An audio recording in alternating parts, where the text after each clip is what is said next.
नगर राज्य के छोटे से गांव तुनपुर में राजू नाम का बदनसीब व्यक्ति रहता था। राजू के परिवार में कोई नहीं था। राजू अनाथ था।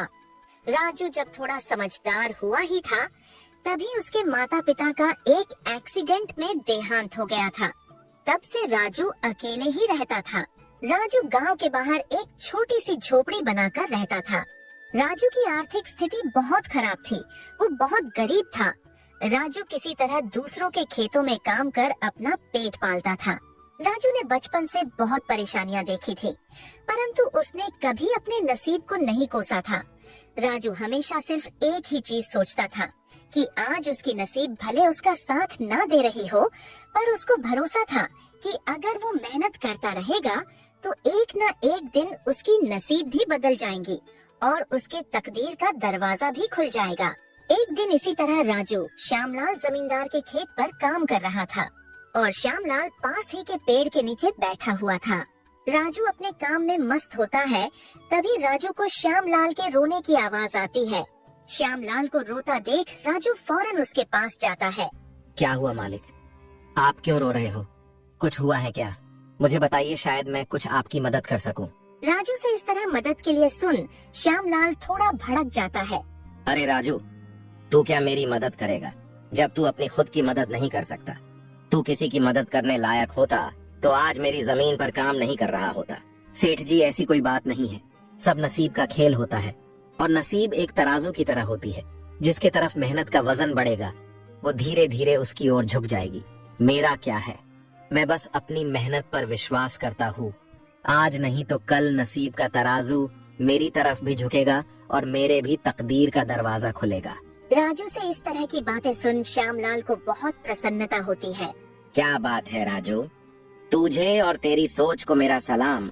इतनी मुसीबत से तू अपनी जिंदगी काट रहा है, फिर भी तू अपनी हिम्मत नहीं हारता। ऐसी कोई बात नहीं है सेठ जी, ये सब तो मेरे पिताजी की सीख का नतीजा है। मैं जब भी किसी चीज के लिए जिद करता था, तब मेरे पिताजी मुझे बस एक चीज कहते थे। देख बेटा राजू, आज मेरे पास इतने पैसे नहीं हैं कि मैं तेरी हर इच्छा पूरी कर सकूं, पर तू मेरी ये बात याद रखना, हमारी ये जिंदगी भी किसी मौसम की तरह है।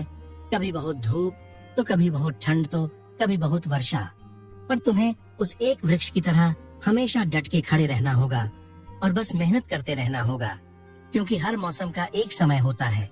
इसी तरह हर दुख का भी एक समय होता है।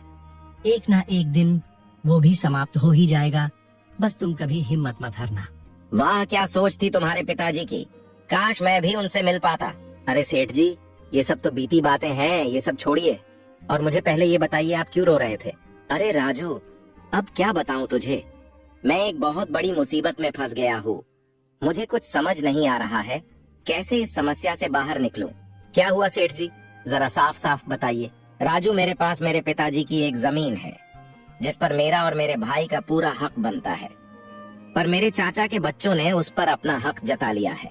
बस इतनी सी बात। एक काम कीजिए सेठ जी, आप अपने गांव के पुलिस स्टेशन में जाकर अपने चचेरे भाइयों पर जमीन हड़पने का केस कर दीजिए। अरे इसका कोई फायदा नहीं है राजू, हमारे गांव का विधायक मेरे चाचा के लड़के का बहुत अच्छा मित्र है, इसलिए तो इतना परेशान हूँ। क्योंकि अगर गांव का विधायक उनके साथ है तो मैं कानूनी तौर पर भी उस जमीन को अपना साबित नहीं कर पाऊंगा। अब तो मेरे चचेरे भाइयों ने उस पर मजदूर लगाकर खेती भी शुरू करवा दी है। हाँ सेठ जी, आपकी ये बात तो सही है, और अगर आप कानूनी तौर पर जमीन को अपने नाम करने की सोचोगे तो शायद आपके पोते बड़े हो जाएं, पर केस चलता रहेगा। हाँ राजू, अब तू ही बता मैं क्या करूं। वो जमीन मेरे पिताजी ने बहुत मेहनत करके ली थी, मैं किसी भी हाल में वो जमीन अपने नाम करके रहूंगा। अगर ऐसी बात है तो मेरे पास एक तरकीब है सेठ जी, जिससे आपके चचेरे भाई खुद ये जमीन आपके नाम करवा देंगे। क्या बोल रहा है राजू, जल्दी बता मुझे भी वो तरकीब। राजू ने अपनी पूरी तरकीब श्यामलाल को समझा दी। तरकीब सुनते ही श्यामलाल राजू से कहता है, क्या बात है राजू, क्या तरकीब निकाली है? तू तो बहुत समझदार है। धन्यवाद सेठ जी। राजू, अगर तेरी ये तरकीब काम आई और मुझे मेरी जमीन वापस मिल गई तो मैं ये वादा करता हूँ, अभी जिस जमीन पर तू काम कर रहा है मैं ये तेरे नाम कर दूंगा। अरे इसकी कोई जरूरत नहीं है सेठ जी, आप तो मेरे अन्नदाता हो, आपके लिए इतना करना तो मेरा फर्ज है। ठीक है राजू, कल से ही अपने इस तरकीब पर काम करना शुरू कर देना। जी सेठ जी। कल से ही मैं अपने काम पर लग जाऊंगा। राजू फिर से अपने काम पर लग जाता है। अगली सुबह राजू श्यामलाल के चचेरे भाइयों के पास जाता है। नमस्कार सेठ जी, क्या मुझे आपके यहाँ कुछ काम मिल सकता है? कौन हो तुम और यहाँ पर काम करने वाले चाहिए, ये तुम्हें किसने बताया? अरे सेठ जी, हर दिन कहीं ना कहीं काम कर अपना पेट पालने वाला एक गरीब मजदूर हूँ। कभी किसी के यहाँ खेती कर लेता हूँ तो कभी किसी के यहाँ मजदूर बनकर जो काम मिल जाए कर लेता हूँ। ये सब तो ठीक है, पर हमारे यहाँ कोई काम नहीं है। बस क्या सेठ जी, मैंने सुना है पूरे गांव के सबसे बड़े जमींदार आप लोग हों और पूरे गांव में सबसे बड़ी जमीन आप लोगों के पास है, तो मुझे लगा कि मुझे यहाँ तो काम आराम से मिल जाएगा। नहीं भाई, हमारे पास कोई काम नहीं है। हमारे पास पहले से बहुत मजदूर हैं। इसका मतलब श्यामलाल सेठ सही कह रहे थे आप लोगों के बारे में। क्या कहा श्यामलाल ने हमारे बारे में? कुछ नहीं, बस ऐसे ही मेरे मुंह से निकल गया। चलो चलता हूँ, आप लोगों के पास तो कोई काम नहीं है तो मैं यहाँ रुक के क्या करूँ। किशन के मना करने के बाद राजू जाने लगता है। तभी रमेश किशन से उसे रोककर पता लगाने बोलता है कि श्यामलाल ने उनके बारे में राजू को क्या बोला है। अरे रुको भाई, इधर आओ जरा, एक काम है तुम्हारे लिए हमारे पास। किशन के बुलाने पर राजू फौरन उनके पास चला जाता है। अरे धन्यवाद सेठ जी, बोलिए क्या काम है? मैं कोई भी काम करने को तैयार हूँ, आखिर पापी पेट का सवाल है। काम तो हम बता देंगे, पहले तुम ये बताओ श्यामलाल हमारे बारे में क्या बोल रहा था तुम्हें? आपके यहाँ आने से पहले मैं श्यामलाल सेठ के यहाँ काम करता था, परंतु वो एक नंबर के कंजूस और बदतमीज आदमी है। इतनी मेहनत करने पर भी सही मजूरी नहीं देते थे। इस बात पर कल मेरी उनसे बहस हो गई थी। फिर क्या हुआ? क्या कहा तुमको श्यामलाल ने हमारे बारे में? अरे हुआ ये कि जब मेरी श्यामलाल सेठ से बहस हो रही थी, तभी उन्होंने मुझे कहा कि उनसे ज्यादा मजूरी पूरे गांव में कोई नहीं देगा। तो मैंने भी ताव ताव में बोल दिया कि गांव के सबसे बड़े जमींदार किशन सेठ और रमेश सेठ से ज्यादा मजूरी कोई नहीं देता, तभी तो उनके यहाँ हमेशा काम करने वालों की भीड़ लगी रहती है। सही कहा था ना मैंने सेठ जी?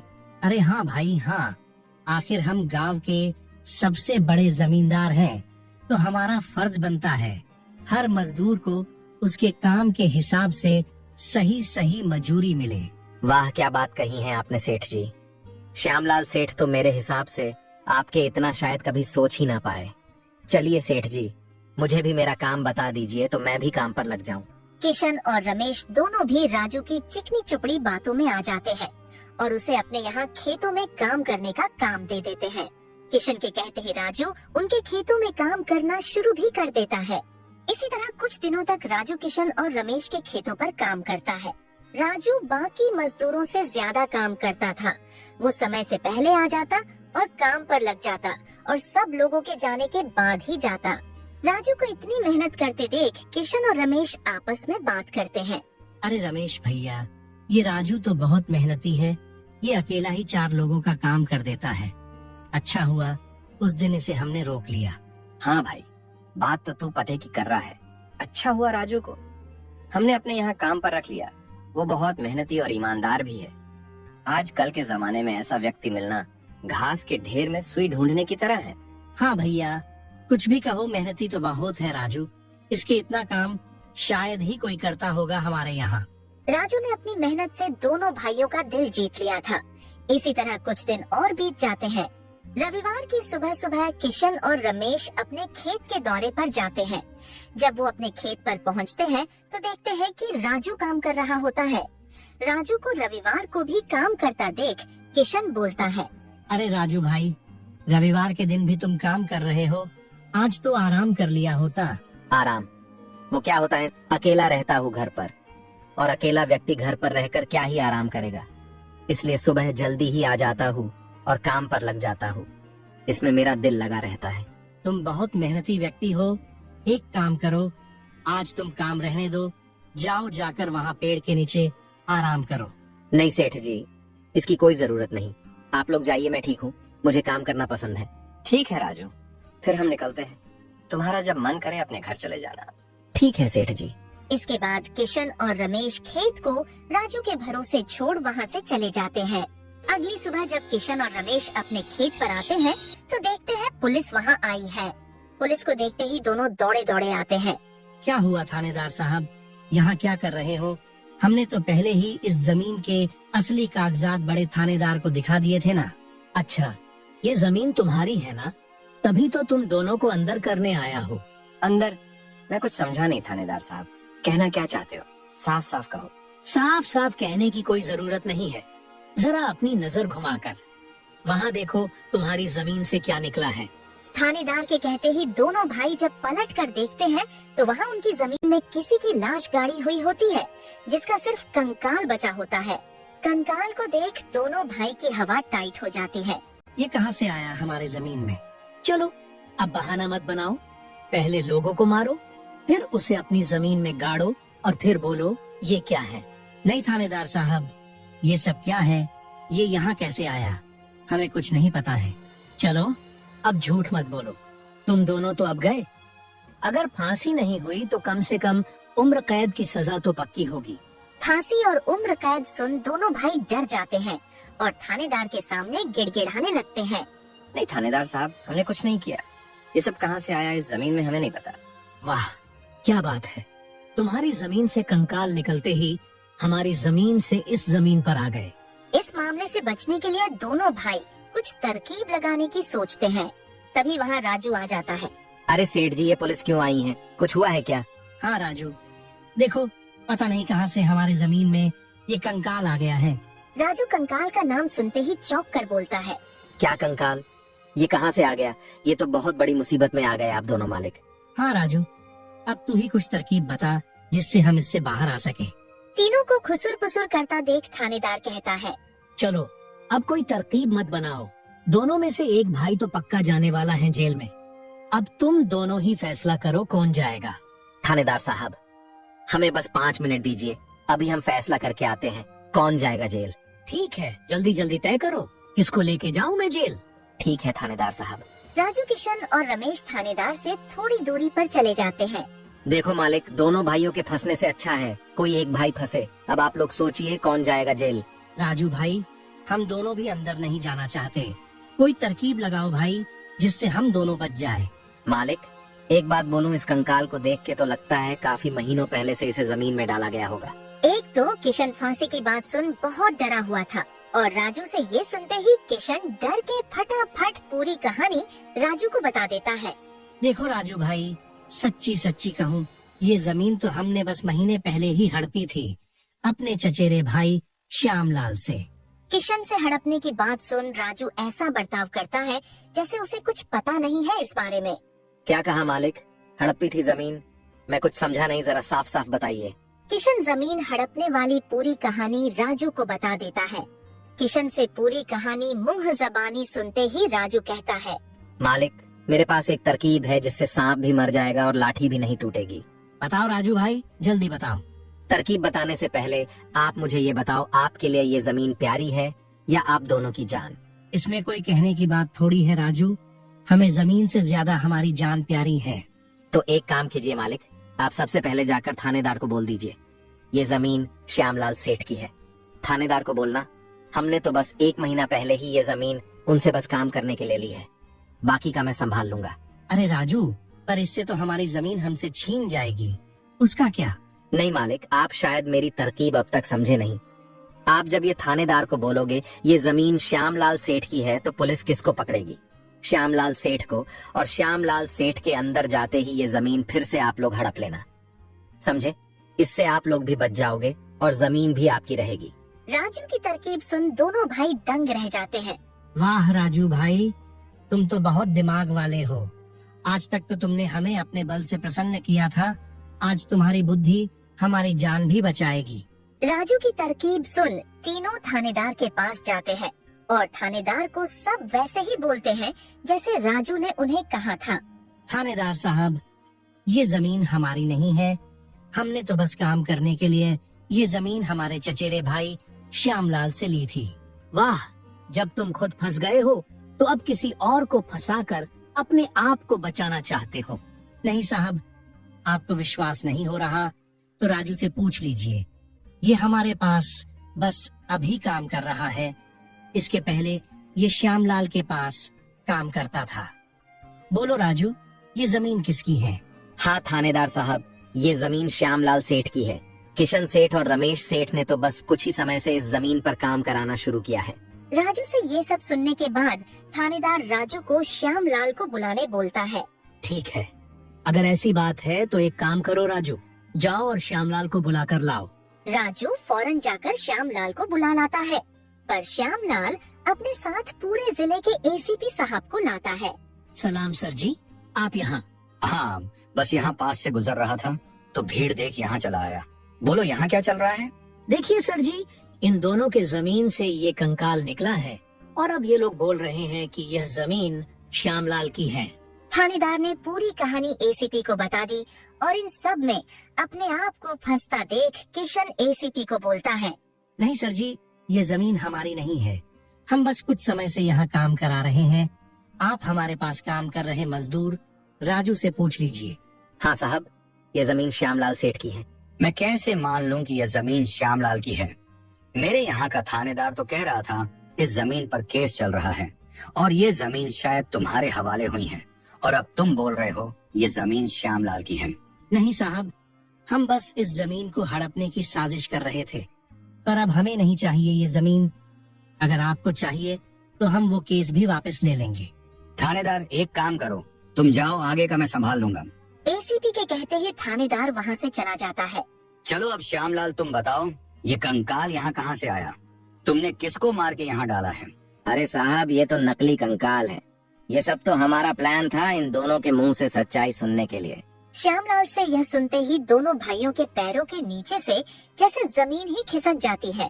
हाँ एसीपी साहब, मैंने भी दोनों ने जो जो बातें मुझे कहा है सब रिकॉर्ड भी कर लिया है मेरे फोन में।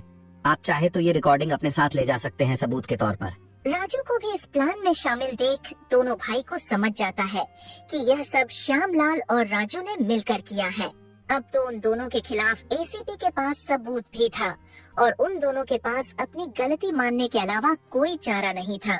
हमें माफ कर दीजिए एसीपी साहब, हम लालच में आ गए थे। हम आज के बाद यह गलती कभी नहीं करेंगे और ये जमीन भी श्यामलाल भाई को वापस दे देंगे। गलती तो तुम दोनों ने कर दी है, इसकी सजा तो तुम दोनों को मिलके रहेगी। और रही बात जमीन की, तो वो श्यामलाल की थी और रहेगी। तुम दोनों चलो अब जेल की हवा खाने। किशन और रमेश दोनों एसीपी और श्यामलाल से माफी मांगने लगते हैं।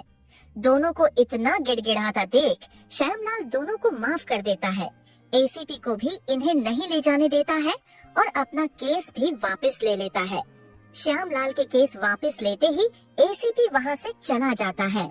धन्यवाद भाई, आपने हमें माफ कर दिया। आज के बाद हम ऐसी गलती कभी नहीं करेंगे।